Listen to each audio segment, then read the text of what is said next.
Supreme Court has just issued a ruling on the NCAA and compensation for college athletes.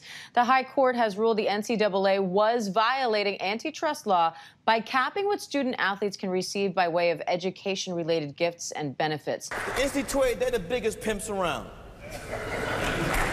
They are pimp-winning athletes. NCAA President Mark Emmert declined an interview, but we caught up with him at a press conference.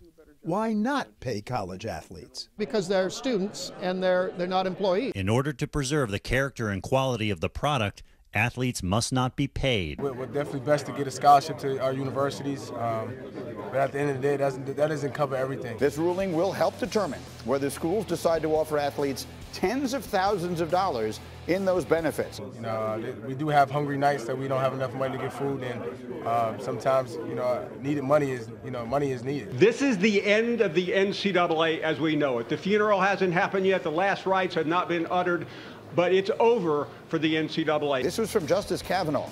Nowhere else in America can businesses get away with agreeing to not pay their workers a fair market rate on their theory that their product is defined by not paying their workers a fair market rate. The NCAA is not above the law. The NCAA attempted to argue their rules are necessary to help consumers distinguish amateur athletics from professional sports. It was a huge ruling by the highest court in our country. It was unanimous. It was common sense, writes the Post Jerry Brewer. The NCAA's incoherent, self-serving interpretation of amateurism is as frail as it seems. The foundational beliefs upon which an exploitative sports empire has been built have long been logically inadequate. The athletes maintain that the NCAA has, in effect, been operating a system that is a classic restraint of competition. In short, a system that violates the nation's antitrust laws. The NCAA countered that its rules are largely exempt from antitrust laws because they are aimed at preserving amateurism in college sports, and because the rules widen choices for consumers by distinguishing college sports from pro sports. After the 9-0 ruling, Justice Kavanaugh said the NCAA couches its arguments for not paying student athletes in innocuous labels, but the labels cannot disguise the reality. The NCAA's business model would be flatly illegal in almost any other industry in America. Here's where it gets to a really, really big point. One that has been contentious for countless years. NCAA President Mark Emmert, time and time again, has continually fixated on the concept of amateurism. It is his bread and butter's rallying cry for not paying athletes. Business Insider reported the NCAA brings in over $1 billion per year off the backs of the quote-unquote student athletes, aka unpaid labor. Walter Byers, the man who founded the NCAA, even said this, and I quote, "The coaches own the athletes' feet, the colleges own the athletes' bodies, and the supervisors retain the large rewards. That reflects a neo-plantation mentality on the campuses."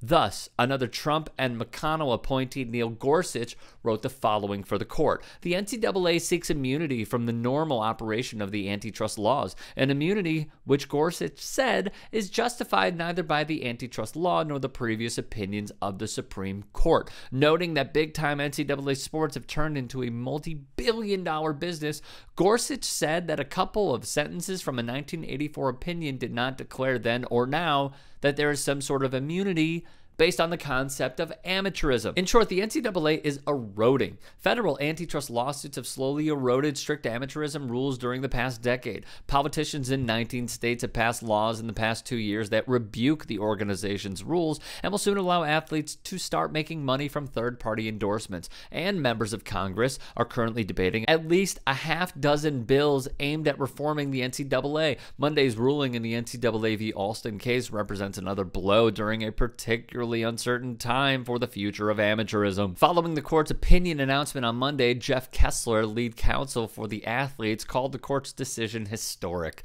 saying it could have a meaningful impact on the vast majority of athletes who will never join the pros. Hopefully, it will also swing the doors open to further change so that we can finally see a fair and competitive compensation system in which these incredible players get to benefit from the economic fruits of their labors and pursue their educational objectives, he said. Only then will the NCAA truthfully be able to say it is devoted to the welfare of the student athletes.